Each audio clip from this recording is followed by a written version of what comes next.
اب دیکھیے ان کی ناشکری. وَإِذْ قُلْتُمْ يَا مُوسَىٰ لَن نَّصْبِرَ عَلَىٰ طَعَامٍ وَاحِدٍ، یاد کرو جب کہ تم نے کہا تھا اے موسیٰ ہم ایک کھانے پر تو صبر نہیں کر سکتے، کھا کھا کے بکھتا گئے ہیں من و سلوہ. فَادْعُ لَنَا رَبَّكَ، تو ذرا اپنے رب سے دعا کرو، پکارو ہمارے لیے اپنے رب کو. یخرج لنا، وہ نکالے ہمارے لیے مما تنبت الارض، زمین کی روئیدگی اور پیداوار میں سے، نباتات ارضی میں سے، من بقلہا اس کی ترکاریاں، وقصائہا اور ککڑیاں، کھیرے اور ککڑیاں ان سب کے لیے یہ لفظ ہے. وفومہا، ایک ترجمہ گیہوں کیا گیا ہے لیکن میرے نزدیک زیادہ صحیح ترجمہ ہے لہسن، اور سرائے کی زبان میں بھی اور ممکن ہے کہ سندھی میں بھی ہو تھوم، تھوم کہتے ہیں لہسن کو. یہ فوم کی بدلی ہوئی شکل ہے، اس لیے کہ یہی علاقہ ہے جس میں عرب آئے تھے، تو عربوں کی زبان کے بہت سے الفاظ جو ہیں اس سرائے کی زبان میں خاص طور پر وہ بہت زیادہ، تو تھوڑی سی شکل بدل کر وہ کافی تعداد میں موجود ہے. وعدسہا اور دال خاص طور پر مسور کی، وبصلہا اور پیاز. اب جو چٹخارے جس سے بنتے ہیں سالن کے، ان کی زبانیں وہ چٹخارے مانگ رہی.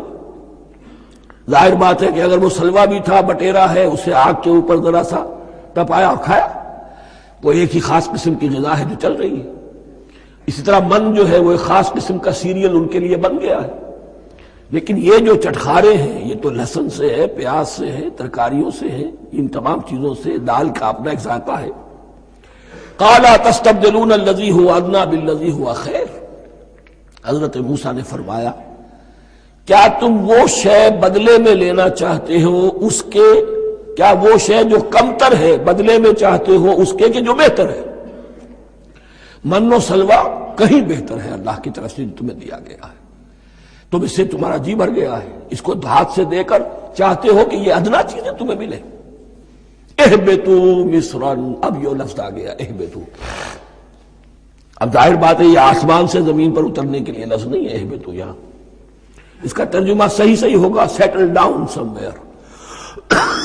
اگر زمین کی یہ چیزیں چاہیے تو کہیں سیٹل ہو جاؤ اور کاشت کرو، بیج ڈالو، آبیاری کرو، یہ ساری چیزیں تمہیں مل جائیں. اہبطوا مصرا، کہیں سیٹل ڈاؤن ہو جاؤ، کہیں اتر پڑو کسی بستی میں، کسی علاقے میں. فَإِنَّ لَكُمْ مَا سَأَلْتُمْ، تمہیں مل جائے گا جو کچھ کہ تم نے مانگا. وَضُرِبَتْ عَلَيْهِمُ الذِّلَّةُ وَالْمَسْكَنَةُ وَبَاءُوا بِغَضَبٍ مِّنَ اللَّهِ. اب یہ ہے ان کی وہ خباثتیں، ان کے وہ ناشکریاں، ان کی وہ معصیتیں، ان پر جو آخری حکم دیا جا رہا ہے، جو اگر آپ برا نہ مانیں تو میں عرض کروں گا آج یہود پر اتنا اپلیکیبل نہیں ہے جتنا مسلمانوں پر ہے. ضربت علیہم الذلۃ والمسکنۃ وباؤوا بغضب من اللہ. ذلت اور مسکنت، کم ہمتی ان پر تھوپ دی گئی. ضربت علیہم، it was heaped upon them. The humiliation was heaped upon them. ضربت علیہم الذلۃ والمسکنۃ وباؤوا بغضب من اللہ، اور وہ اللہ کا غضب لے کر لوٹے. وہی امت جس کے بارے میں فرمایا وَأَنِّي فَضَّلْتُكُمْ عَلَى الْعَالَمِينَ، اسی امت کا پھر یہ حشر ہوا. کیوں ہوا؟ نافرمانی. تمہیں کتاب دی تھی کہ تم پیروی کرو، تمہیں کتاب دی تھی کہ اسے قائم کرو. وَلَوْ أَنَّ أَهْلَ الْكِتَابِ أَقَامُوا التَّوْرَاةَ وَالْإِنْجِيلَ وَمَا أُنزِلَ إِلَيْهِمْ مِنْ رَبِّهِمْ لَأَكَلُوا مِنْ فَوْقِهِمْ وَمِنْ تَحْتِ أَرْجُلِهِمْ. اگر یہ تورات اور انجیل کو قائم کرتے، نافذ کرتے، تو نعمتیں زمین بھی اگلتی، ان کے قدموں کے نیچے سے نعمتیں جو ہیں وہ پھوٹتی، اور ان کے سروں کے اوپر سے بھی بارش ہوتی نعمتوں کی.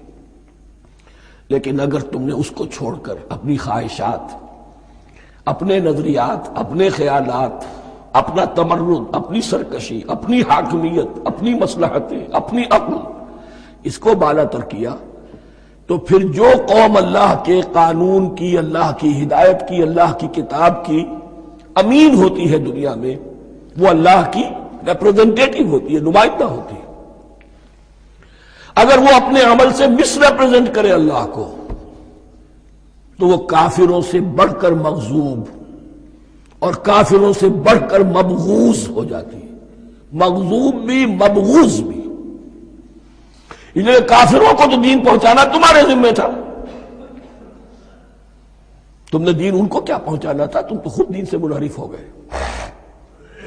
آج اس جگہ پر امت مسلمہ کھڑی ہے کہ 1.25 بلین یا 1.5 بلین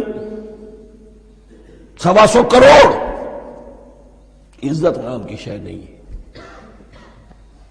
کہ عزت نام تھا جس کا گئی تیمور کے گھر سے، سارے معاملات دنیا کے G7 G15 کے ہاتھ میں ہے، سیکیورٹی کونسل اس کے پرماننٹ ممبر کا ویٹو ہے، اور نہ سیکیورٹی کونسل میں اور نہ کہیں کسی G7 میں، نہ G9 میں، نہ G15 میں کوئی مسلمان ملک نہیں۔ کسنمی پرست کی بھیا کیستی، ہماری اپنی پالیسیز کہیں اور طے ہوتی ہیں، ہمارے اپنے بجٹ کہیں اور بنتے ہیں، ہماری صلح اور جنگ کسی اور کے اشارے سے ہوتی ہے، ریموٹ کنٹرول، یہ ذلت اور مسکنت۔ ہم کہتے ہیں ہماری شہرگ ہے کشمیر اور جنگ کرنے کو تیار نہیں ہے، یہ خوف نہیں تو کیا ہے، یہ مسکنت نہیں تو کیا ہے؟ اگر اللہ پر یقین ہو اور اپنے حق پر یقین ہو تو اگر شہر ایک دوسرے کے قبضے میں ہے تو ہمت کرو، یا تخت یا تختہ، لیکن نہیں۔ آپ کے ریڈیو پر ٹیلی ویژن پر خبریں آتی رہیں کہ اتنے مسلمانوں کے ساتھ یہ کر دیا، اتنی مسلمان عورتوں کی بے حرمتی کر دی، لیکن یہاں ہم بیٹھے ہوئے اپنے اپنے دھندوں میں، اپنے اپنے کاروبار میں، اپنی اپنی ملازمتوں میں، اپنے اپنے کیریئرز میں، دنیا میں کیا کچھ ہو رہا ہے۔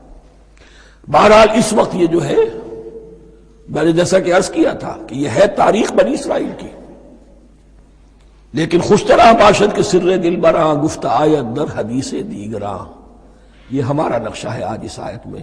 ضربت علیہم الذلۃ والمسکنۃ وباءوا بغضب من اللہ، اور یہ کیوں؟ ذالک بانہم کانوا یکفرون بآیات اللہ، یہ اس لیے کہ وہ اللہ کی آیات کا انکار کرتے رہے، وَيَقْتُلُونَ النَّبِيِّينَ بِغَيْرِ الْحَقِّ، اللہ کے نبیوں کو ناحق قتل کرتے رہے۔ ہمارے ہاں بھی مجددین امت میں سے کتنے ہیں جو جیلوں میں ڈالے گئے، جن کو ایسی ایسی مار پڑی ہے کہ کہا جاتا ہے کہ ہاتھی کو بھی وہ مار پڑتی تو برداشت نہ کرتا۔ احمد ابن حنبل کے ساتھ کیا ہوا؟ ابو حنیفہ جیل میں انتقال کیا، امام مالک کے کندھے کھینچ دیے گئے، اتار دیے گئے، منہ کالا کر کے اور اونٹ پر بٹھا کر پھرایا گیا۔ امام دار الہجرہ شیخ احمد سرہندی جیل میں رہے،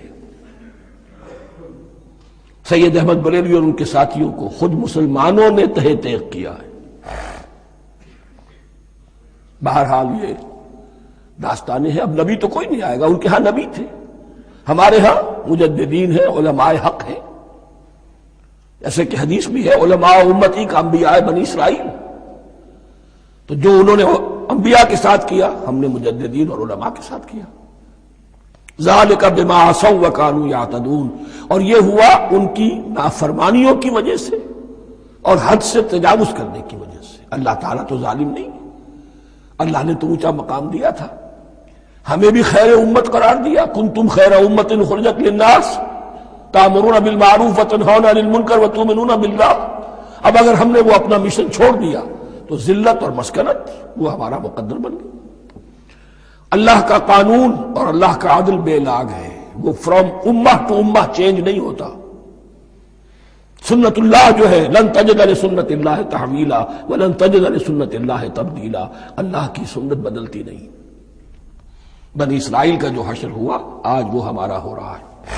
بہرحال اس پر میری جو کتاب ہے سابق اور موجودہ مسلمان امتوں کا ماضی حال اور مستقبل، اس کا مطالعہ کیجیے۔